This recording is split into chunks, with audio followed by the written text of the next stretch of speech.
Les organisations syndicales ont décidé d'une alerte sociale, et ce d'une manière unanime, puisque là, l'annonce de ces 4000 postes a été jugée catastrophique collectivement, parce que là, on est à un point de bascule au niveau de l'éducation.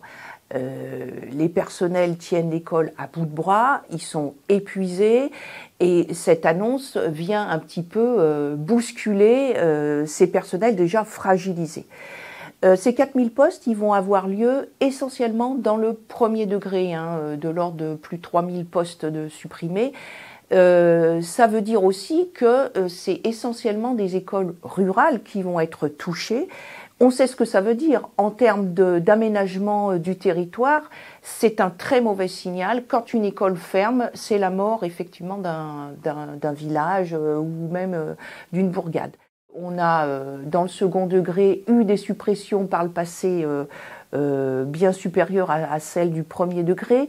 On en paye encore le prix, puisque les conditions de travail se sont dégradées de manière assez significative. Ça veut dire aussi que les personnels, ils attendent autre chose.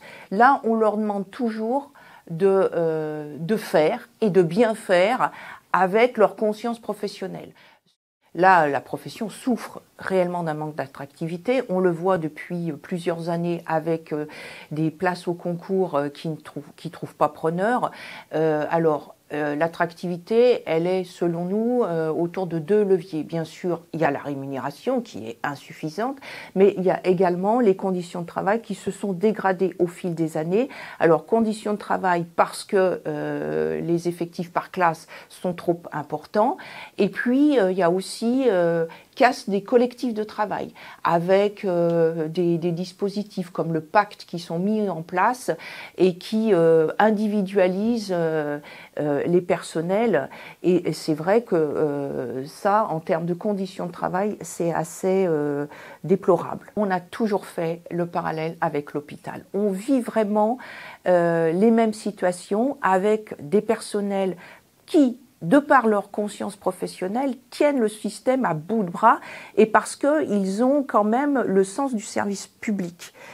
Là où on est inquiet, c'est la lassitude des collègues, mais également la perte de sens qui devient de plus en plus criante. Et c'est vrai aussi à l'hôpital, cette perte de sens. C'est-à-dire qu'on ne peut pas faire son métier correctement si on n'a pas les moyens et les conditions qui vont avec.